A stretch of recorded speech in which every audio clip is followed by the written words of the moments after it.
समझ में आया? ये प्रश्न दिया है ना, आलम्बन विभाग के 2 प्रकार हैं, आश्रय और विषय। अब आश्रय क्या है? आश्रय वो है जो हमारा मन है, हमारे मन में भाव जागृत हो रहा है तो हमारा हृदय, हमारा मन आश्रय है। आश्रय माने क्या होता है? जहाँ पे कोई चीज़ रहती है, ठीक है, तो वो आश्रय हो गया हमारा हृदय।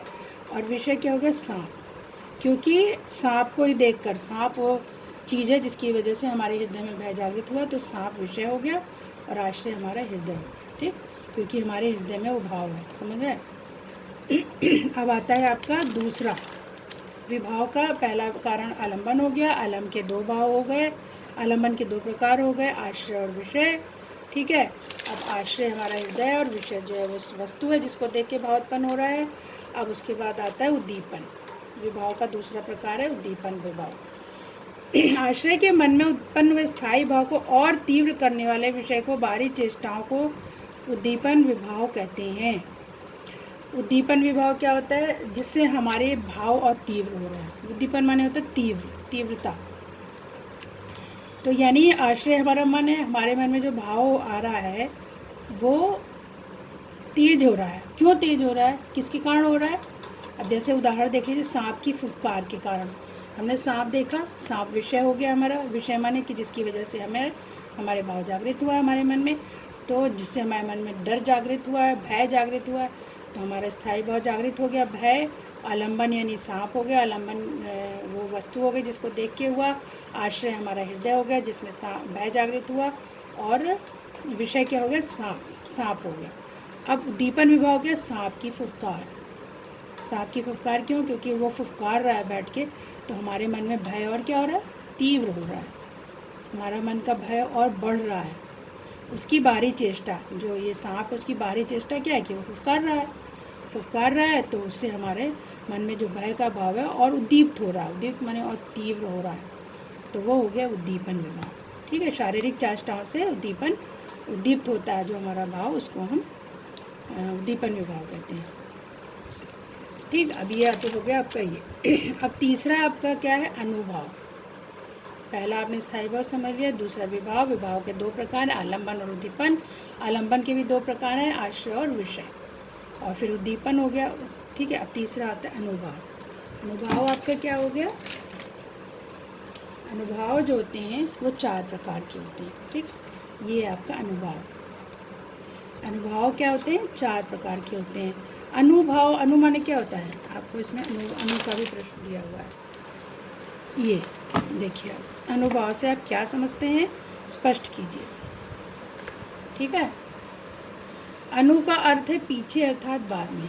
अनु माने क्या होता है? पीछे चलना, फॉलो करना, है ना, बाद में चलना। स्थायी भाव के उत्पन्न होने पर उसके बाद जो भाव उत्पन्न होते हैं उन्हें अनुभाव कहते हैं। स्थायी भाव के बाद आते हैं, इसलिए इनको अनुभाव कहा गया है। शारीरिक चेष्टाएँ, जैसे शारीरिक चेष्टाएँ, अब मान लीजिए हमारे मन में भय उत्पन्न हो गया, सांप की फुफकार से हमारे अंदर सांप की जो शारीरिक चेष्टा है वो फुफकार रहा, उससे और तीव्र हो रहा भाव। जैसे सांप को देखकर जोर से चिल्लाना अनुभाव, तो हमारे मन में अब क्या हो रहा है? सांप की जो शारीरिक चेष्टा थी फुफकार, वो तो हो गया था, उसको तो देख के उद्दीप्त हो गया भाव हमारा, तीव्र हो गया डर। अब क्या है? उसको देखकर जब हमारा डर, भय से और हम डर गए और ज़्यादा डर उत्पन्न बढ़ गया, डर हमारा और बढ़ गया, तो हम क्या करने लगे? ज़ोर से चिल्लाने लगे बचाने के लिए। तो वही हमारा अनुभाव है। समझ में आया? हमारा जो भाव डर का उत्पन्न हुआ वो और तीव्र हो गया, और उसके बाद हम उससे चिल्लाने लगे, यानी हमारी शारीरिक चेष्टाएँ शुरू हो गई। जो हमारे शरीर में चेष्टा हो गई, हमारी शारीरिक क्रिया शुरू हो गई कि हम चिल्लाने लगे, काँपने लगे डर की वजह से, ठीक है। वो होता है अनुभाव, है ना, स्थायी भाव के बाद में आता है समझ में? अच्छा, अब क्या है आपका? दूसरा हो गया अनुभाव। तो अब अनुभाव के भेद कितने होते हैं? 4।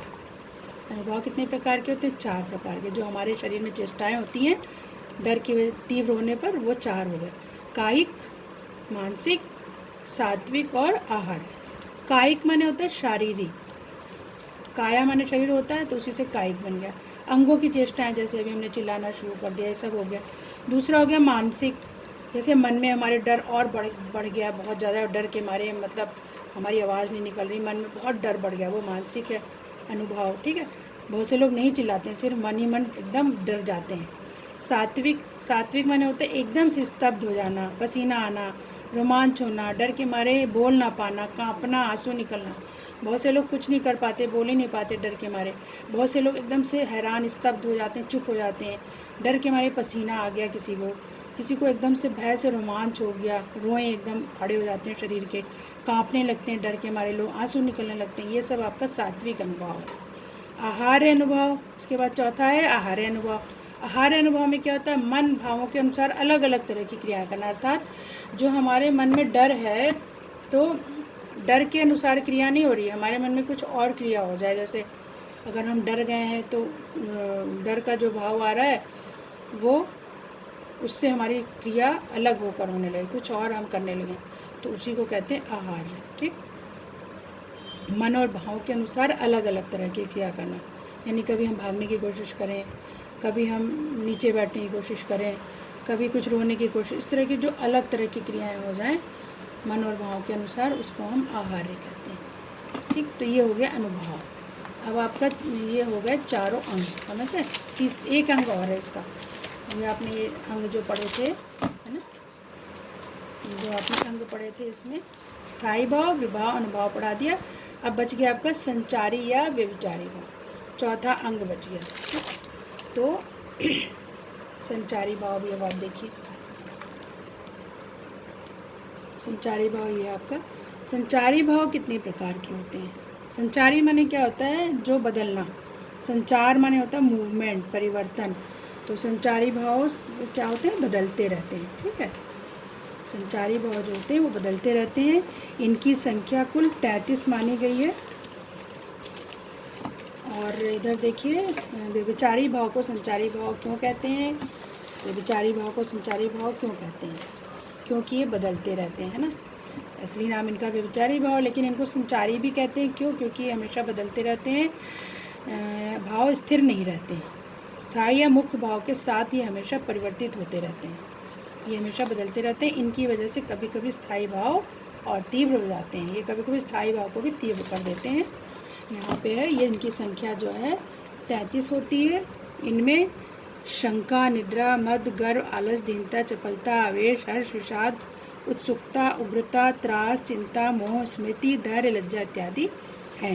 यानी संचारी भाव 33 प्रकार के होते हैं, और ये संचारी भाव हैं, और ये परिवर्तित होते रहते हैं, इसलिए इनको संचारी भाव कहते हैं।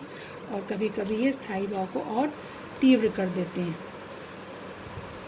ठीक है, जैसे और आपको समझा दूँ इसके बारे में कि संचारी भाव क्या होते हैं। जैसे हमारे मन में तमाम तरह की भय, जैसे हमें सांप को देख के भय हुआ, ठीक है, और एकदम से वो जो भय आया है, मान लीजिए किसी को हमने देख लिया आते हुए, तो वो भय एकदम से मेरा, जैसे हम भय के मारे कांप रहे हों। आप उदाहरण देखिए कि जैसे सांप को देखा और भय के मारे कांपने लगे, है ना, हमारी जो बाहरी चेष्टाएँ हो रही शारीरिक कि हम कांप रहे हैं, और अचानक अगर कोई आ गया तो हम उसको देख के एकदम से हंसने लगेंगे, मतलब हम खुश हो जाएंगे कि अरे अब तो हमको ये बचा लेगा।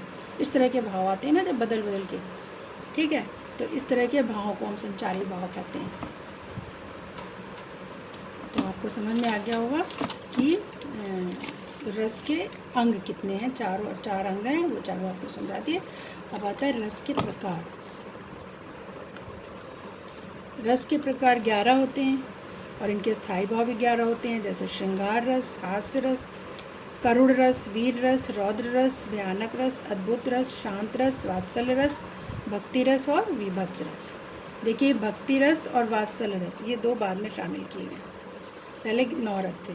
अब इनका जो स्थायी भाव ये लिखा हुआ है रस, इसका स्थायी भाव ये आप अपनी कॉपी में नोट कर लीजिएगा, जैसे आपकी व्याकरण की बुक में भी दिया हुआ है। श्रृंगार का स्थायी भाव क्या होता है, रति। रति में भी 2 प्रकार के श्रृंगार का भाव होता है स्थायी भाव, संयोग और वियोग। संयोग वो होता है जब हम नायक नायिका का मिलन, श्रृंगार रस में हमेशा नायक नायिका के मिलन और वियोग का ही वर्णन होता है। ठीक, तो रति होता है इसका स्थायी भाव, और इसमें संयोग जो होता है उसमें होता है कि नायक नायिका का मिलन, और जो वियोग होता है उसमें नायक नायिका का बिछुड़ना, वो होता है श्रृंगार। है हास्य रस। हास्य रस का स्थायी भाव हास, यानी जब हम किसी चीज़ को देख के हंसी आ जाती है, कुछ सोच के हंसी आ जाती है, कुछ सुन के हंसी आ जाती है, तो वो हास्य रस है। करुण रस क्या है? करुणा, दया, शोक, दुख, किसी की मृत्यु पे जो हमारा शोक होता है, व्याकुलता होती है, दुख होता है, ठीक है, इस तरह के भाव जब आते हैं वो करुण रस में होते हैं। वीर रस में क्या होता है? जब हमारे मन में उत्साह जागृत होता है, जोश आता है, वीरता आती है, उसको कहते हैं वीर रस। रौद्र रस क्या है? क्रोध, जो क्रोध उत्पन्न होता है हमारे हृदय में, मन में, किसी चीज़ को, घटना को देख के क्रोध, वो हो गया रौद्र रस।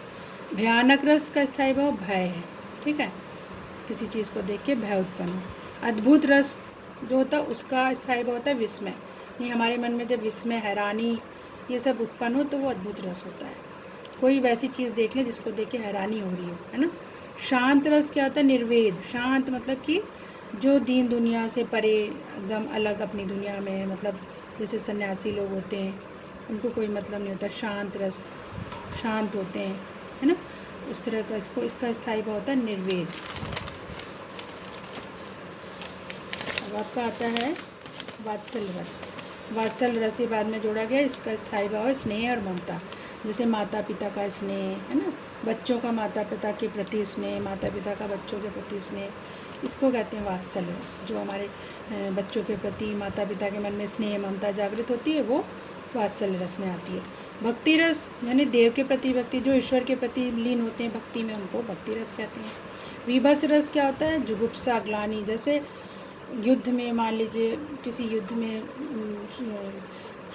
शव जो है पड़े हुए हैं, उनकी उंगलियां अलग कटी पड़ी हैं, और जो गिद्ध है वो शरीर को नोच से खा रहे हैं, मतलब जिसको देख के एकदम से घृणा, घृणा की वो हो, तब जिसको देख के बहुत घिन सी लगे, उसको कहते हैं विभत्स रस, है ना, अंदर हमारे ग्लानि पैदा हो जाए ऐसी चीज़ों को देखकर, तो इसका स्थायी भाव होता है जुगुप्सा और ग्लानि। तो ये 11 रस, उनके स्थायी भाव आपको रटे होने चाहिए, ठीक है, इसको रट लीजिए। और रस के अंग, चारों अंग, स्थायी भाव, विभाव, अनुभाव और संचारी भाव, ये चारों भी आपको याद होने चाहिए। समझ में आया?